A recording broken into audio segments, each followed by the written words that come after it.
आपने बड़ी अच्छी बात कही है, उत्तर प्रदेश में नहीं हो सकती। सबसे ज्यादा क्राइम रेट उत्तर प्रदेश में है। मैं नहीं कह रहा हूं, एनसीबीआर का डाटा है। सबसे ज्यादा हत्याएं हुई हैं, सबसे ज्यादा महिलाओं पर अत्याचार हुआ है, और सबसे ज्यादा जिस तरह से वहां आज हालात हैं, कई दंगे हुए। अब एक और डाटा दूंगा, केंद्र में, अरे जो सुन लीजिए, खुलासा कर देता हूं, गृह राज्य मंत्री केंद्रीय स्तर पर जो पार्लियामेंट में कहते हैं कि पिछले 3 साल में 3500 दंगे हुए हैं, पटल के पट कहा है उन्होंने, और दिल्ली में 875 दंगे हुए, 524 तो सिर्फ 1 साल में हुए। ये कौन कहा?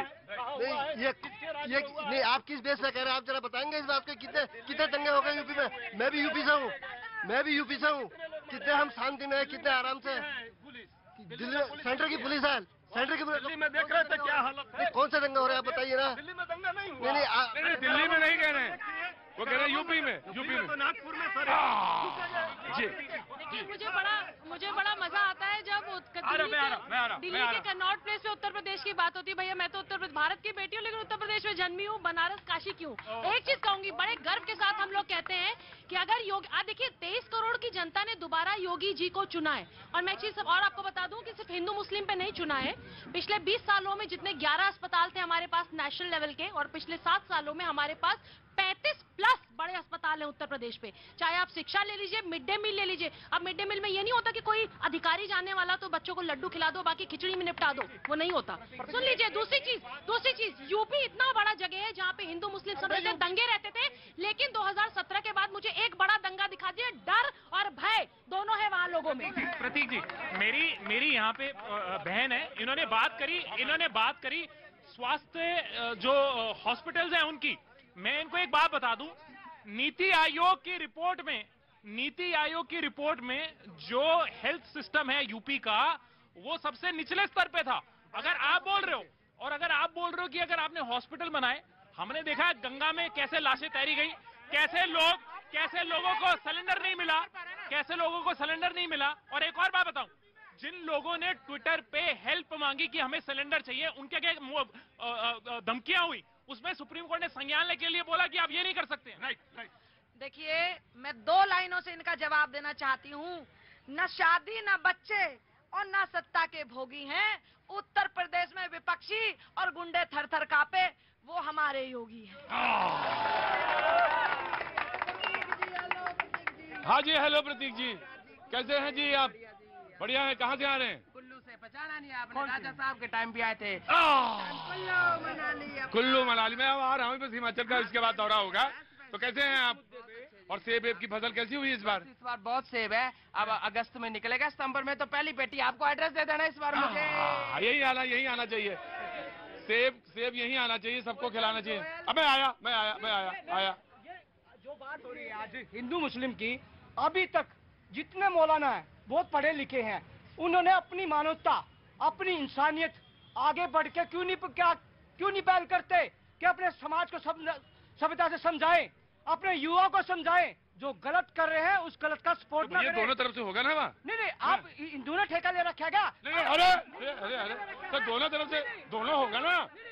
आप जो बात कर रहे हैं, नहीं, मैं ये कह रहा हूँ, जैसे मैं ये कह रहा हूँ, तुम यहाँ खड़े हो तो ना इनके बारे में पता ना इनके बारे में पता, तो सुनो मेरी बात, तो दोनों को बराबर करोगे ना। जो धर्म गुरु यहाँ पे आकर उनका पक्ष रख रहे हैं, क्यों कर रहे हैं? गलत को गलत क्यों नहीं कहते? और जो विपक्ष के बात करते हैं, विपक्ष वाले जो बात करते हैं, आपने जो बात कर रहे हैं 10-10 हजार रुपए मौलानाओं की तनख्वाह बांधी, किसी हिंदू की क्यों नहीं बांधी?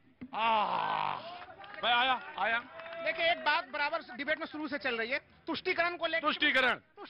अब मैं कह रहा हूँ कि भाई एक्चुअली में रिएक्शन होता है उसका। मैं कह रहा हूँ कि भाई भारतीय जनता पार्टी के इसमें 395 सांसद हैं, एक भी मुस्लिम सांसद नहीं है। स्वतंत्र भारत में पहली बार ऐसा हो रहा है कि हमारा केंद्रीय मंत्रिमंडल मुस्लिम रही तो उसमें एक भी मुस्लिम नहीं है। तो क्या ये बहुसंख्यक तुष्टीकरण नहीं है ये? अब अगर मैं इसे बहुसंख्यक तुष्टीकरण कहूँ तो इसे लोग क्या कहेंगे इसे? तो इसलिए नहीं, सिर्फ इतना पूछने की बात नहीं है, मामला ये कि अभी मैं सवाल ये पूछता हूँ कि क्या राहुल जी, प्रियंका जी कब जाएंगे कन्हैया? सर, मैं ना एक चीज कहना चाहता हूँ। मैंने 1 घंटे से डिबेट सुन रहा हूँ, सबके सारे प्रवक्ता बैठे हैं। यहाँ पे हमारी बात थी सॉल्यूशन की, कि सॉल्यूशन क्या है इस चीज का। तो किसी ने भी यहाँ पे, पूरी पब्लिक ने किसी ने भी सॉल्यूशन की बात नहीं करी। मेरे को ये लगता है, शायद मैं गलत भी हो सकता हूँ, कि हमें सॉल्यूशन की बात ना हमारी इंडियन क्रिकेट टीम में से सीखनी चाहिए। उसमें हिंदूज भी हैं, उसमें मुस्लिम्स भी हैं, और जब टीम साथ एक बात बताए ना, एक बात बता, मैं क्रिकेट देखता हूँ, कभी कभी मौका जब लग जाता है, और जब वो उस्मान की गेंद पड़ती है ना लहराती हुई, और लगता है कि 155 क्रॉस कर गई, तो मुझे लगता है तब कोई ये नहीं सोचता कि हिंदू ने करी, मुस्लिम ने करी, तब ये सोचता हमारी इंडियन टीम ने करी। तो ये जो टीम है वो कैसे बने, कैसे, किधर से आ रहे हो? रुको रुको रुको, कहाँ से? गाँव से। सब ठीक है? सब कौन का गाँव का नाम? गोंडा। गोंडा उत्तर प्रदेश का बड़ा पिछड़ा इलाका है, लेकिन सब ठीक है ना? पानी नहीं पिलाओ इनको जी। हाँ जी मैं आया। बात चल रही थी। मैं रुको हाँ हाँ। अच्छा, ऐसा कि जो हमारा देश जो है, पहले हमारे की मुट्ठी भर आक्रांता हमारे देश में आए और एक राजा को युद्ध कर रहे हैं, दूसरा कहता है ये तो उसके साथ हो रहा है, मेरे से नहीं हो रहा। अब हम सारे भाई बंधु अब रोज देख रहे हैं कितने परेशान हैं। इसमें हिंदू नहीं कोई सोल्यूशन है आपके पास? सोल्यूशन है, मैं वही बताने जा रहा हूँ। बताइए। मेरे को जो सोल्यूशन लग रहा है वो अपने जो धर्म गुरु हैं, चाहे किसी भी धर्म के हो, हाँ। सबको मिलकर बैठ के एक विचार करना चाहिए। कोई गलत कर रहा है, उसके जो जहाँ से स्टार्टिंग है उसी को किल करे, उसी को मारे। क्या बात है। और जिससे कि हमारा हम सब लोग अभी मंदिर से आ रहे हैं? हाँ जी। हनुमान जी के? हाँ जी। अच्छा, हनुमान जी के भक्त हैं? हाँ जी। सब। क्या नाम है आपका? अश्विनी। अश्विनी जी ने कहा, तुम्हारा नाम क्या भूल गया मैं नाम? पंकज भारद्वाज। का नाराज क्यों होते हो ना? पंकज भारद्वाज हैं। इन्होंने कहा कि मुसलमानों के जो की तरफ से बात बोली कि मौलाना जो है उनको समझाएं। जब बात यहाँ तक आई तो इन्होंने कहा कि दोनों जो धर्म गुरु हैं, इधर से भी और उधर से भी, वो दोनों लोगों को बात समझाएं। और जो इधर से बात आ रही थी, बकरीद आ रही है। पांडे जी, मेरा तो काम यही है, बस एक ही जगह। तो पांडे जी ने कहा कि बकरीद आ रही है, रुकिए आ रहा हूं। पांडे जी ने कहा कि बकरीद आ रही है तो कैसे अच्छा हो, सब मुल्क में सब चीजें बढ़िया हो, तो वो ऐसे ही होगा। आगे आना पड़ेगा कुछ लोगों को, और इतना आगे आना पड़ेगा कि साफ तौर से चेहरा दिखाई देने लगे। मैंने सब कुछ कह दिया उसी में जी। हाँ जी।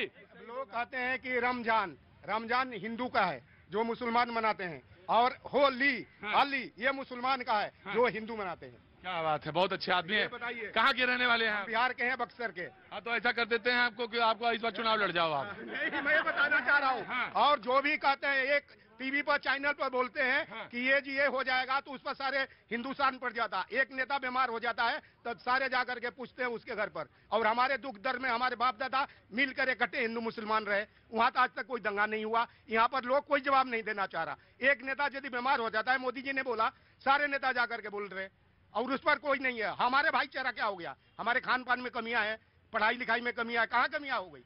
ये घंटे ले डिबेट चल रहा, हिंदू मुस्लिम ये त्योहार कैसे मनाया जाता है, इस पर पहले गौर करिए। रमजान हिंदू का है और होली मुसलमान का है, दोनों मिलकर मनाते हैं। हमारे गांव में भाईचारा एकदम छाती ले मनाते हैं।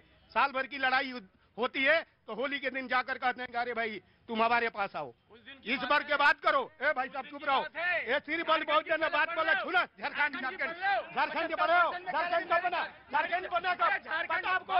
झारखंड कब बना? झारखंड कब बना पता आपको? झारखंड बनने दो, कब बना? अभी क्या बिहार का है, बिहार बंगाल से बना, अभी आपको पता नहीं है। सबसे ज्यादा मालूम है वो दोनों लोग एक का रमजान है, एक का होली है। मालूम है क्यों लड़ाई होने लगी वहां पे? ज्यादा देर तक ये रुक गया था ये माइक। सारा जो जड़ है वो यही है। हर आदमी बोल रहा है। देखिए आपका बहुत अच्छी बात है। आपका नाम क्या हो गया? वकील सिंह। वकील सिंह, कहाँ का रहने वाले? बिहार बक्सर का रहने वाला हूँ। अरे क्या बात है। मेरे क्या हाल है? राजा रामचंद्र जी ताड़िका को मारे हैं, और बक्सर का जो पढ़े लिखे बच्चे होंगे वे बता देंगे। और आरा भी कुंवर सिखा है, और जो ये कहते छपरा हिले, आरा हिले, बलिया हिले, छपरा हिलेला, ये गाना का नहीं अर्थ है। सुनो, ये गाना पर गाते हैं कि आरा हिले, बलिया हिले, छपरा हिले, और जब लचके गोरी कमरिया तो सारी दुनिया रे। ये अर्थ नहीं है, ये अर्थ नहीं है। इसका अर्थ मैं बताना चाह रहा हूँ। आरा मकरदाज जो जा करके किशन भगवान उसको परीक्षा ले रहे थे, जब उस गरी आरा लेकर के चला रहा है कटर, तो बोलता है कि आंसू बहेगा तो मेरा शेर भूखा नहीं रहेगा। आरा माने ये छपर, अब बलिया माने बगल, और उसके बाद जब रोता है तो सारी दुनिया हिलती है। उसके ऊपर गाना है आरा हिले बलिया। मैं कहता हूं कि आप पूरी दुनिया घूम आइए, स्विट्जरलैंड घुमाइए, यूरोप घुमाइए, वॉशिंगटन दिखाइए, अमेरिका दिखाइए, लेकिन अगर आपने बिहार नहीं देखा तो आपने कुछ नहीं देखा। मैं इसलिए क्या हिंदू